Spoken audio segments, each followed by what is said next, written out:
Tomara que a arte, a cultura, a natureza, os recursos naturais deem muito emprego.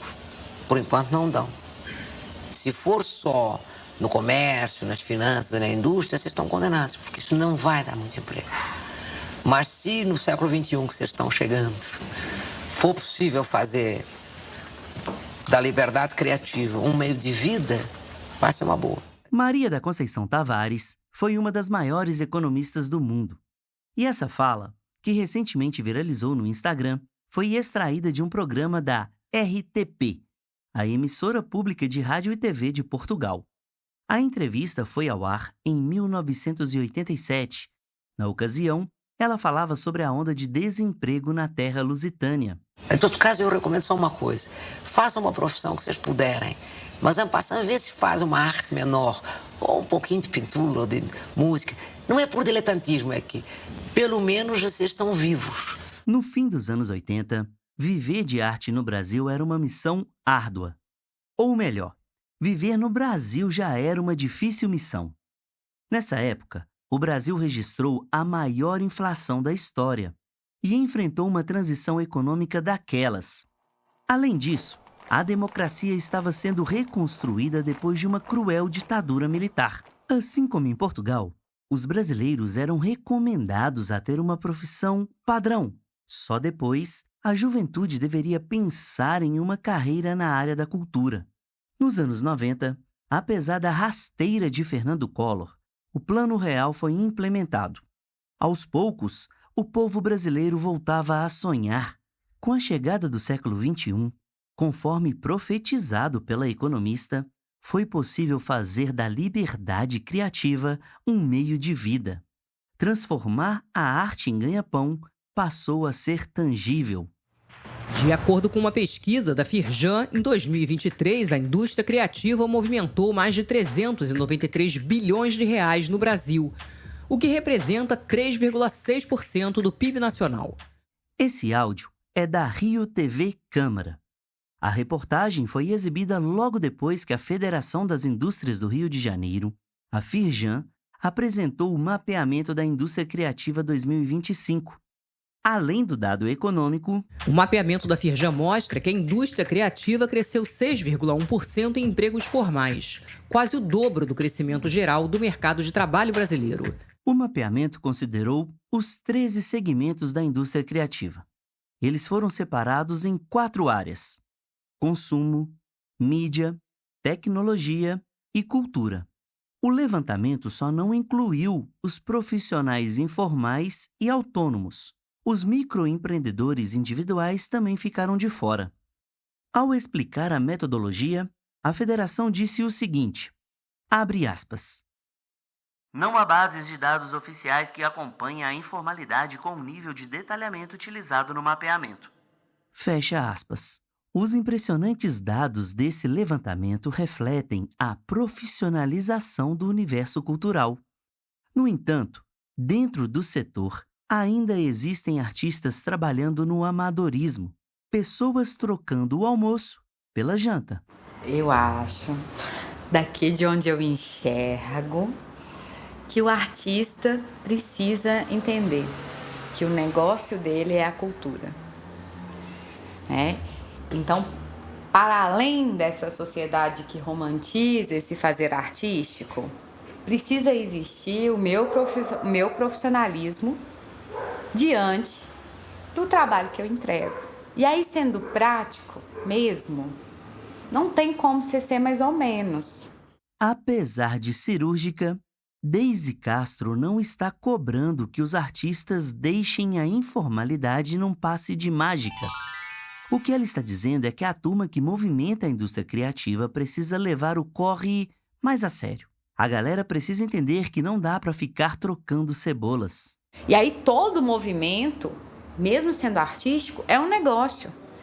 E as pessoas têm birra dessa frase, elas têm uma estreiteza nesse assunto, porque elas acreditam que a gente está falando que é um negócio e é que aí vai ter lucro e que do lucro vai ser feito pessoas milionárias, né? E na verdade não, assim, o negócio, ele é um negócio cultural, ele precisa ser sustentável, ele precisa dar estabilidade financeira para as pessoas envolvidas e ele tem uma responsabilidade organizacional quando ele imprime isso para a sociedade. E a provocação continua. Você é um profissional, você é um artista, você precisa escolher. Seu Instagram é profissional? Não, vai ser. Você tem um figurino legal? Quando você passa seu preço só porque você vai lá e é daquele momento? Você considera transporte? Considera sua alimentação? Considera suas horas de treino? Como é que você forma esse preço? Daisy não é a única focada na profissionalização do mercado cultural. Ela também não é a única disposta a estruturar um negócio artístico. Neste episódio, o 6º da série Meu Negócio é Arte, do Trem para Fazer podcast, você vai encontrar diferentes respostas para a pergunta: quanto vale a arte? Cara, eu acho que nessa viagem que pra mim é a vida, o Ricardo Piano, artista, é o cara que vive com intensidade, curiosidade e amor cada fase dessa vida, sabe? Porque minha obra mesmo musical, ela tem muito reflexo naquele cara que eu sou naquele momento, né? E neste momento, além de compositor e intérprete, Ricardo é professor de pandeiro, instrutor de canto, empresário no setor da cultura, produtor musical E gestor da Associação Cultural Quintal das Artes também, mas eu fico brincando assim com data de prazo e validade. Me interessa passar pelas coisas, sabe, Felipe? Me interessa falar assim, o que você faz? Hoje eu faço isso, cara. Até ali ano que vem eu tô fazendo isso, mas depois eu quero fazer outra coisa. No episódio passado, quando o Ricardo estreou nesta série, falando sobre políticas culturais, você percebeu que ele é bastante inquieto e também firme nas ideias. Sobre encerrar ciclos, o artista explica. Senão a gente vai em si mesmar tudo com a gente mesmo, sabe? Tudo vira a gente, né? Sobretudo quando você está num lugar, vamos chamar, num lugar de poder, que é o lugar da gestão, né? Teve uma época em que Ricardo foi responsável pelos centros culturais de BH. Nesses espaços, ele começava o trampo com um storytelling mental, construção, transição e partida. Essa dinâmica foi aprendida no curso de Ciências Políticas. Na coisa pública, porque a coisa pública ela precisa ser democrática, ela precisa estar cheia de gente, cheia de novas ideias para que a coisa se refresque e para que avance. E no terceiro setor, que é o caso da Quintal que eu atuo hoje, eu sinto a mesma coisa. Precisam vir novas lideranças, precisam ver novas pessoas, senão não faz sentido ter uma OSC de uma pessoa, isso não é uma empresa privada, né? Você começa a ter princípios ali que não são democráticos, que são a ideia da cabeça de uma pessoa. A Quintal das Artes, a organização da sociedade civil citada agorinha, nasceu em 2019. Elaborada por diversos artistas, entre eles o próprio Ricardo, a instituição surgiu da necessidade de ter um espaço cultural sem as amarras governamentais. Não que um espaço de terceiro setor siga também um monte de regras e tudo, mas a forma de agir, de pensar e de implementar as políticas culturais aqui, elas são mais diversas, são mais democráticas, né? Tem menos trava, né? Antes de fundar essa OSC, Ricardo fez um tanto de trem. Ele, por exemplo, chegou a trabalhar nos Correios. O homem era concursado. E eu fico pensando, ele é um tanto de gente, né? Porque às vezes a impressão do alto dos 48 anos, que eu completei agora em janeiro, que é um cara que já viveu muitas vidas diferentes, sabe? De vários lugares diferentes, diversos pontos de vista profissionais e afetivos e territoriais, né? E de descobertas mesmo, né? De si mesmo. Então acho que o Ricardo Piano é um cara que, vamos resumir assim, tá surfando no tempo e descobrindo, tá atravessando essa vida. E essa travessia começou na periferia de Contagem. Foi lá que ele, enquanto desenrolava aquelas chatas tarefas de casa, definiu o que queria para o resto da vida. Eu lembro de alguns flashes, de algumas coisas assim, que me ajudaram nessa decisão. E uma foi um dia que eu tava lá varrendo a sala e tal. Eu mais tocava guitarra na vassoura do que varria e tal. Mas quando a mãe tava chegando, dava uma pressa de varrer, né? E aí tava passando uma reportagem com o show do James Taylor no Rock in Rio em 1985, cara. Eu tinha exatamente 7 anos. E aí veio o James Taylor tocando para aquela multidão. You got a friend Falei, cara, quero fazer isso daí. E aí nunca mais larguei essa ideia na cabeça. Dos 7 aos 14 anos, Ricardo ensaiou bastante os riffs no cabo da vassoura. Quando ganhou um violão, os primeiros acordes surgiram naturalmente. Headbanger de carteirinha, Ricardo, aos 16, já era um guitarrista de mão cheia. Não demorou para ele dar start e começar o jogo da vida profissional. Não tive dificuldade para viver de música, Felipe. Dificuldade assim, nunca passaria fome vivendo de música. Não por ser bom, mas é porque é aquele negócio, se eu tenho alguma coisa para te vender e eu preciso vender, eu vou lá, vou atrás de você e vou te vender. Com essa mentalidade, Ricardo decolou. De cara, ele vendeu centenas de shows de 2 bandas que ajudou a fundar. Uma era cover de O Rapa e a outra do grupo U2. Nessa época, Ricardo estava na faculdade. Ele cursava educação artística com habilitação em música na Universidade do Estado de Minas Gerais, a UENG. Já ia para a faculdade, o curso era diurno, com a mochila, com a guitarra, e viajava sexta, viajava até domingo, velho. Voltava segunda-feira para aula. Então fiz isso durante muitos anos da minha vida. Até chegar um ponto que eu falei, cara, não vou ficar viajando pro interior mais não, e cansei de tocar esses covers aí. Não que eu não gosto mais do rap e do tio, eu adoro ouvir. Mas eu falei, cara, eu quero fazer um negócio mais meu. Foi quando eu decidi cantar. Apesar da agenda lotada, além da grana que entrava todo mês, Ricardo fez que nem o Google Maps. Recalculou a rota. Ele então montou a banda Sambalança, uma mistura de samba e rock. O projeto foi de 2004 até 2014. E eu fiz o mesmo trampo que eu fiz com as outras bandas com o Sambalança. Então, vendia show. Na época, o samba começou a bombar em Belo Horizonte, então Cartola, Reciclo, tava em altas. Assim, eu tive datas fixas por mais de um ano nessas casas. Simpático, educado, estrategista e ótimo músico. Essas características, com toda certeza, ajudaram Ricardo a vender os shows. Mas o que realmente fez ele ter êxito foi um determinado entendimento. Então, pra mim, sempre foi negócio do ponto de vista de ter necessidade de sobreviver daquilo, sabe? Não tinha opção, cara, de não conseguir vender um show, sabe? Fernanda Signorini aprendeu a vender depois de assumir a persona de empreendedora. Conforme relatado no 4º episódio, ela apostou na criação de infoprodutos, uma área ainda pouco explorada pelos artistas. Para ter sucesso como vendedora, Fernanda quebrou a cabeça. Um dos grandes conhecimentos mais desafiantes para nós artistas e para mim foi aprender a vender de forma humana, de forma artística.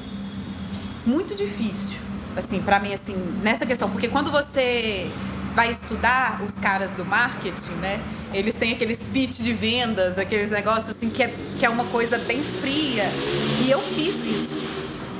Só que quando eu fazia, eu não me via ali. Superar esse obstáculo é o mesmo que inverter a lógica do game Super Mario Bros. Ao contrário do jogo japonês, na vida real, primeiro, o artista terá que vencer o chefão para depois conquistar as moedas. Mas afinal, como fazer isso? É um treinamento de você, por exemplo, entender como que você vai conversar com as pessoas que se interessam por aquilo que você faz, né? Quais são as coisas importantes delas saberem, né? E aí tem coisa que você não tem que falar agora, tem coisa que você fala agora, né? Tem coisa que você só ensina dentro do curso. Fernanda aprendeu a comercializar a arte de forma humanizada. E nesse processo, ela ainda descobriu um dos pilares do marketing, pilar aplicável em todos os setores, tanto em uma franquia de academias, quanto naquela gigantesca rede de farmácias. Anota aí.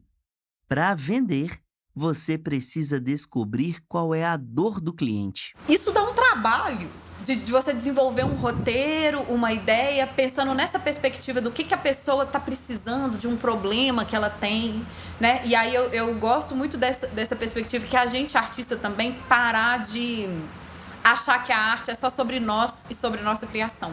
Que eu acho que isso é um problema, né? Então, assim, eu faço porque eu gosto, é isso, e pronto, acabou. Tipo assim, tá.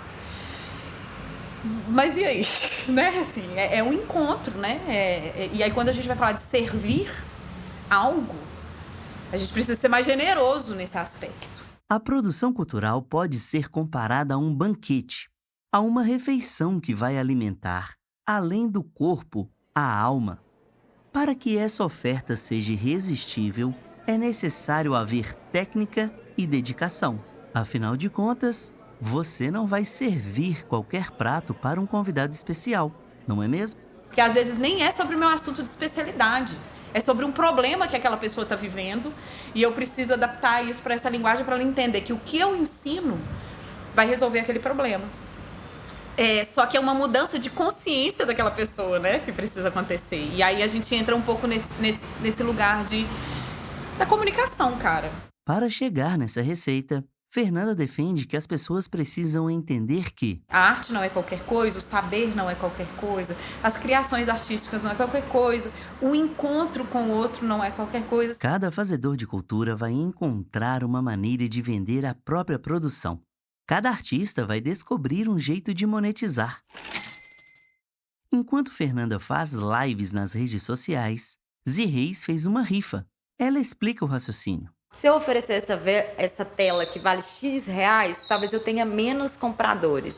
Mas se eu fizer uma brincadeira, no mesmo valor dessa tela, dividir em tantos números e propor para minha rede que a gente faça uma brincadeira de um sorteio sobre ela, né? E aí a gente vai girando, inventando. Você conheceu a Zi no segundo episódio e deu para perceber que ela não faz o tipo que espera a solução cair do céu, né? Quando ficou grávida de Odé, ela estava 100% no corre independente. Depois que o primogênito nasceu, ela topou um trampo formal, dentro de uma sala de aula, como arte educadora. O fato é, a arte deve ser devidamente gerenciada para ter sustentabilidade. No caso de Ricardo, a música é um produto a ser vendido. Com esse pensamento, ele não teve dificuldade nem mesmo para comercializar os shows de música autoral. Mas trabalho autoral não vende. Será que não vende? Né? É afunilado, isso é fato, né? Você pega o universo mainstream, midstream e lowstream, nós, os lowstream, que são a maioria. Quem se torna referência no seu nicho ali, né, os midstream ali, é outra coisa. E no universo de milhões e milhões, a gente tem uma faixa de 600 mainstream no Brasil, que é absurdo, entendeu? É 0,1% dos músicos. Sucesso profissional não é sinônimo de fama e riqueza. É possível ter êxito como artista sem o glamour das celebridades. Ricardo é um exemplo. Após gravar o primeiro disco, ele estudou gestão de carreiras no Sebrae. A formação teve como base uma pesquisa sobre a cadeia produtiva da música em Minas Gerais. Foi uma experiência que mudou muito minha vida e meu olhar sobre como viver de arte, assim, sabe? Como conclusão desse curso, Ricardo foi levado para a Feira Internacional de Música de Buenos Aires, a Bafim, na Argentina. Essa viagem foi um divisor de águas, pois ele entendeu como funcionava uma rodada de negócios. A partir desse momento, o músico resolveu olhar para o caminho contrário do que estava sendo construído. E quando eu tive essa experiência, cara, e voltei para BH, eu falei, bicho, pra que eu tô tentando lançar meu disco em BH? Pra que eu tô tentando ficar conhecido em BH? Pra que eu tô ralando ali em BH, sabe? Sendo que o pessoal não tá nem aí, tá olhando lá pra Rio, São Paulo e tal. Foi start na minha vida porque aí eu comecei a fazer contatos fora do país. E aí isso mudou muito minha carreira musical, porque aí eu consegui circular com o meu show, consegui lançar minhas músicas fora do país e fazer, ganhar notoriedade artística, musical, não em Belo Horizonte, não em Minas Gerais, mas em outros lugares. O resultado dessa escolha? Circular pelo Chile, Colômbia, Uruguai, México e pela própria Argentina. Nesse período, Ricardo também lançou um segundo disco. Essa intensa experiência só teve um basta quando ele fundou a Quintal das Artes. Já fazia trabalho de mentoria com grupos e coletivos periféricos de Belo Horizonte, Contagem, de outras cidades também, já da região metropolitana. E era um trabalho que me dava muita satisfação de ver grupos fazendo acontecer ali suas carreiras, e andando, e conseguindo dançar, e apresentar teatro e música. E eu tinha vontade de reunir isso tudo nesse espaço, que eu atuava com produção num lugar, com a mentoria no outro, dava aula no outro. Eu falei, cara, eu preciso de um lugar para fazer tudo isso e juntar todos esses atores e interesses. A Quintal tem a missão de fortalecer a cena artística de Minas Gerais, colaborando na construção de carreiras sustentáveis. Entre os projetos estão o Sala de Ideias e o Mentoria de Carreiras. Nessas ações, os especialistas da instituição atuam para lapidar produtos culturais, assim como para profissionalizar trajetórias. Um dos gargalos identificados é a ausência de monetização dos produtos intelectuais. E aí, na primeira entrevista, quanto que você ganha da sua renda mensal desse trabalho seu artístico? Aí a pessoa fala, 0. Aí tem um conhecimento foda. Aí a pessoa mostra a arte dela, dança, fala, não, mas é foda pra caralho. Entendeu? A pessoa é um ator, é uma atriz foda, é um desenhista foda, mas não sabe tirar um centavo. Que a gente não entende, e quando a gente não entender que isso tem valor, isso aqui que você faz tem valor, não vai valer dinheiro, senão você entende que vale, velho. É um louco, né? E o mais louco é pensar num espaço que é progressista. Nesse caso, de acordo com Nayara Bernardes, a especialista do Sebrae Minas, existem 2 problemas escancarados. Primeiro, o artista não precificar o produto intelectual. Segundo, o público não valorizar o trabalho artístico. Você tem uma pessoa, um amigo que sabe cantar muito bem, ou um intérprete, fala, eu vou fazer uma festa, será que essa pessoa não pode ir lá, dar uma canja? As pessoas também não querem pagar. Então tem que criar, romper essa barreira do outro lado de quem consome e falar que aquilo ali é um negócio, é um produto, e também do lado de cada artista. Se mostrar, se posicionar enquanto produto, enquanto serviço, enquanto negócio, e precificar, e saber precificar e colocar ali a tabela, qual que é o valor, o meu custo, quanto que eu vou vender isso, o que isso implica para quem, né? Pensar como negócio mesmo. Para solucionar um dos problemas, é necessário que o artista se qualifique. Sim, estou dizendo sobre a qualificação em gerenciamento de negócios. Para resolver o outro problema, Daisy garante que a sociedade precisa reconhecer a arte como trabalho. A nossa formação de público, a nossa formação em educação, ela precisa se aprofundar mais para que toda uma sociedade respeite isso.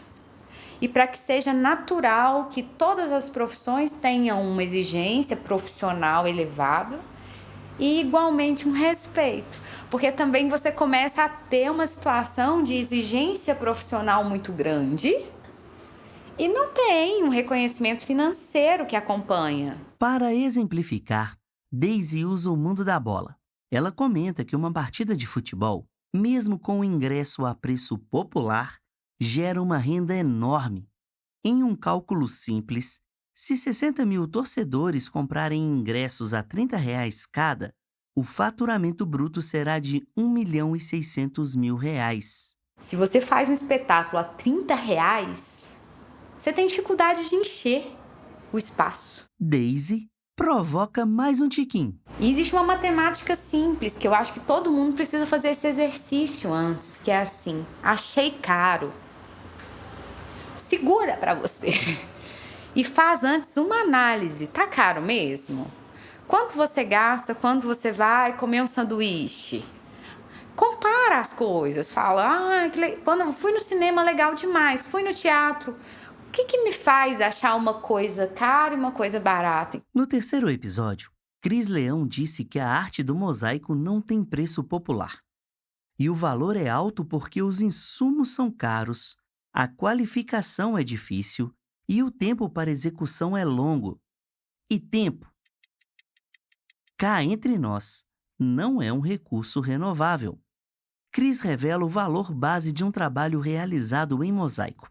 Existe uma média, tá, na base de R$ 1.900 um metro quadrado do mosaico. Esse valor, conforme explicado por Cris, é uma base. Um mosaico pode custar mais ou menos.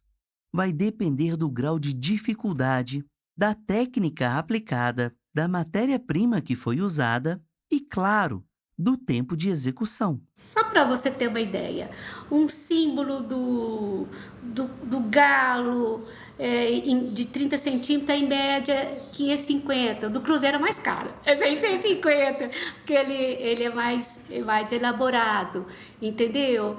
Na hora de botar preço em um trabalho, o artista deve considerar também as ferramentas utilizadas. No circo, Daisy investe em equipamentos de segurança.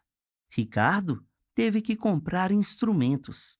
Cris, por sua vez, utiliza alicates e um forno para altas temperaturas. E o forno foi, na época, já tem uns 3 ou 4 anos, o forno foi R$16.000. Os alicates de mosaico são carésimos, sabe? Um alicate de roldana dupla força é quando você faz menos força para cortar.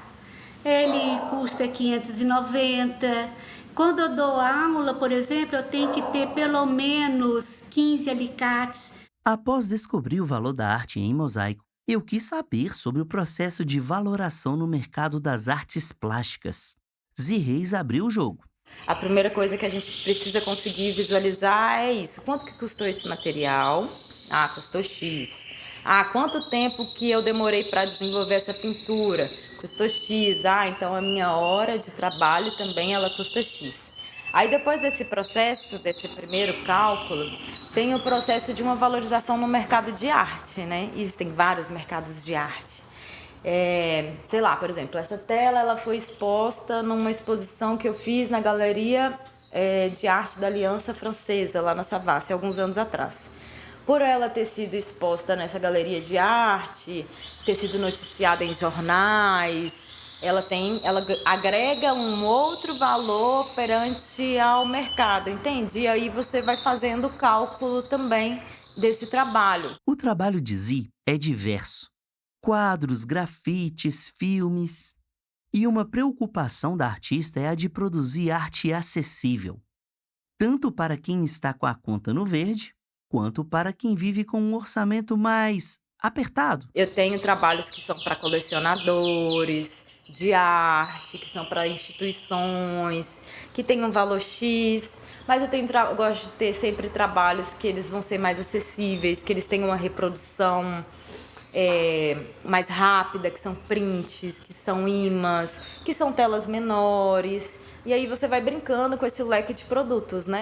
Cada linguagem artística terá uma metodologia de valoração. Não há uma regra universal.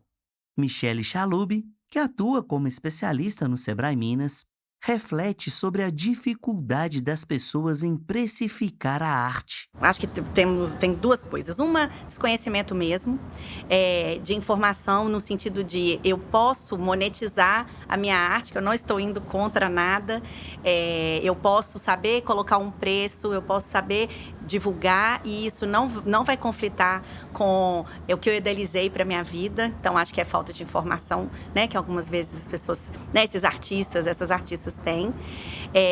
E, de um outro lado, eu acho que culturalmente tem uma questão que, às vezes, é difícil. Fazer a gestão de um negócio é complicada. A gestão de um negócio criativo passa pela precificação, comercialização, gestão do tempo, organização financeira, fluxo operacional e por aí vai. Parece complicado, mas relaxa. Não é nada, né, de outro mundo. Você saber se planejar, por exemplo, para datas comemorativas, sabendo que você vai, né, trabalhar mais, você vai se dedicar mais, saber oscilar ao longo do ano aí, nesse período todo, como que eu me preparo, como que eu tenho minha reserva. Isso só traz benefícios. E eu não estou nem falando de formalização propriamente dita, né? Porque ainda tem muitas questões da parte formal, muitas vezes, da economia criativa. Não é nem isso. É você saber que você está gerindo um negócio. E você, muitas vezes, é o negócio. E aí é uma mistura mais complicada ainda de virar essa chave para realmente, eu falo, tomar as rédeas mesmo do negócio e se dedicar para isso. Lígia Morazzi, conforme revelado no episódio 2, é professora, artista e produtora cultural. Apesar de ter um salário fixo na área da educação, quando decidiu que a arte seria a segunda fonte de renda, ela fez exatamente o que Michele disse. Tomou as rédeas do próprio negócio. Eu acho que é essencial para qualquer artista, acho que para o ser humano, ter uma gestão financeira. Isso é questão de vida, né? E gestão de organização do próprio tempo, ter uma planilha do seu tempo de estudo, seu tempo de treino, seu tempo de produção, saber o que entra, né? Recursos que entram, recursos que saem. Ter um cronograma, por exemplo, se você tem como base só os fomentos, ter um cronograma básico dos fomentos que vão vir. Lígia é multiartista. Uma de suas especialidades é a arte circense. Ela conta que, em alguns períodos do ano, há uma demanda enorme por intervenções com fogo, pernaltas e acrobacias. No entanto, o faturamento desses trabalhos é classificado por ela como variável. Isso é um ótimo exemplo de gestão financeira. Então, épocas de maior fluxo de trabalho, você vai lá, faz muito trabalho. Às vezes é a época que a maioria das pessoas estão descansando, mas é a época que você vai ter que trabalhar, a Semana da Criança, por exemplo, né? Outubro. E aí você faz essa grana e quando tiver um período mais esvaziado, por exemplo, período de chuva, não tem tanto trabalho, você tem como se manter ali, né? Desenvolver todas as etapas pontuadas neste episódio coloca qualquer negócio em outro patamar. Fernanda entendeu isso. Eu fiz uma mentoria que foi muito importante para mim durante esse período de estudos do marketing, da comunicação, que foi uma mentoria de marca pessoal. Que eu acho que toda artista tem que entender.